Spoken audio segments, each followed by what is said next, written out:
The first time the wounded Navy SEAL commander opened his eyes in the military hospital, the heart monitor screamed like a siren, and 3 senior doctors rushed in with tense faces.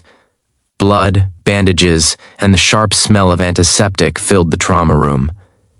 In the middle of that chaos stood a young nurse no one seemed to take seriously, her hands trembling slightly as she adjusted the 4-line with quiet precision. Outside, a storm rolled over the Virginia coast, and inside, another storm was just beginning. One made of pride, prejudice, and a past no one could see. If you believe in kindness and second chances, take a moment right now to like, comment, share, and subscribe. Stories like this deserve to be heard by people who still believe humanity matters. Her name was Hannah Brooks, 26 years old, newly transferred to the Naval Hospital in Norfolk, Virginia. Her uniform looked too crisp, her badge too new, and her soft voice made some assume she lacked confidence. The senior staff had already labeled her as the inexperienced new nurse, who would probably last a month before requesting a quieter assignment. They did not know she had spent years caring for wounded veterans in a small Midwest clinic, nor that she had grown up raising her 2 younger brothers after losing her parents early. They saw a fresh face and decided that was the whole story. The wounded man on the bed was Commander Marcus Reed, a decorated Navy SEAL leader injured during a classified overseas mission. Shrapnel had torn through his side, and a blast injury had left him drifting between consciousness and darkness. His reputation filled the halls before his stretcher ever did.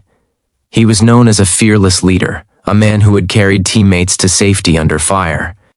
To the hospital staff, he was a hero patient. To Hannah, he was a human being fighting to stay alive. During her first shift in the trauma ward, some of the doctors exchanged doubtful glances whenever Hannah stepped forward to assist. One of them quietly reassigned tasks she was already doing, as if expecting her to make a mistake. Another corrected her in front of others for a minor detail that was not even wrong. The unspoken message was clear: she did not belong among the elite staff handling elite soldiers. But Hannah had a habit of observing more than speaking. She noticed how Commander Reed's breathing changed when certain medications were adjusted. She noticed the faint scar on his wrist from an older injury, the kind that spoke of years in service. She noticed how his heart rate spiked during loud noises, even in sedation. These were small things, but to her they were pieces of a larger picture. One late evening, when rain tapped steadily against the hospital windows, the ward grew quieter. The senior doctors were busy with a surgery on another floor. Hannah was assigned to monitor Commander Reed along with a tired resident. The resident trusted the machines more than the patient, staring at screens while Hannah watched the man himself. That was when she saw it. A subtle change in skin color, a faint tightening around his jaw, a pattern she recognized from her previous experience with internal bleeding. The monitors had not yet sounded an alarm. Protocol suggested waiting for measurable changes. Instinct told her time was thinner than it looked. Hannah alerted the resident, who hesitated, uncertain. She insisted with calm urgency, backing her concern with precise observations. The call was escalated, and within minutes the trauma team returned. Tests confirmed a complication that could have turned fatal if left unnoticed much longer. Intervention was swift. The room filled again with motion, commands, and controlled intensity. No one openly praised her, but the tone around her shifted slightly. Skepticism softened into curiosity. Still, a few doctors brushed it off as luck, saying any nurse might have noticed. Eventually, days passed, and Commander Reed slowly regained more awareness. Though weak, he was known for strong discipline. Even in recovery, his posture tried to remain straight. Hannah often adjusted his blankets, checked his medication, and ensured his environment stayed calm. She treated him the same way she treated every patient, with steady respect and quiet care, never mentioning his rank, never seeking recognition. One afternoon, a group of physicians made rounds, discussing cases in clipped, professional voices. Hannah stood nearby, updating charts.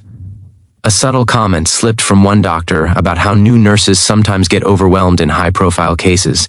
It was not loud, but it was meant to be heard. A couple of staff members smirked politely. Commander Reed, still pale but conscious, watched all this in silence. His eyes, sharp despite fatigue, followed Hannah as she adjusted his fore and ensured his bandages were comfortable.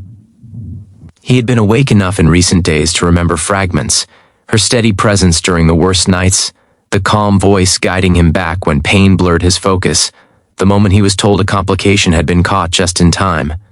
Then something unexpected happened. With visible effort, the commander asked to be helped into a slightly upright position. The room paused. Even small movements were difficult for him. The nearest doctor assumed he was uncomfortable and moved to adjust the bed. But Marcus Reed lifted a trembling hand, signaling he wanted a moment. He turned his gaze toward Hannah. The room fell unusually quiet, the kind of quiet that carries weight. Slowly, despite the strain it caused, the wounded SEAL commander raised his hand to his forehead in a formal salute. His movement was not perfect, and it cost him energy, but it was unmistakably deliberate. In military culture, a salute is not casual gratitude. It is respect, honor, and recognition. He held it for a second longer than expected, then lowered his hand, exhausted but resolute. No speech was needed, no dramatic words followed. The message was louder than anything spoken. The doctors who had doubted her understood immediately. This was a man who had served in life-and-death situations, a leader trusted by warriors.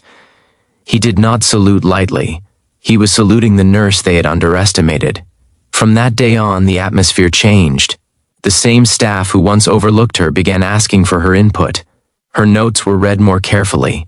Her presence felt different, not because she had changed, but because their perception had. Yet Hannah herself remained the same.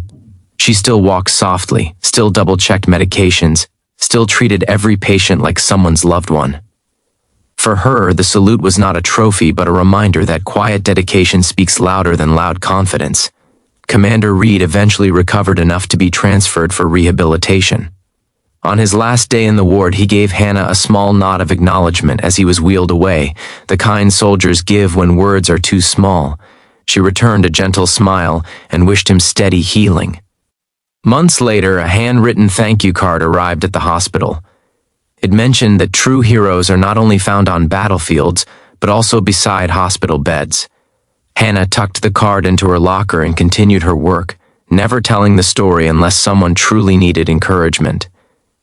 Before this story ends, here is a special request.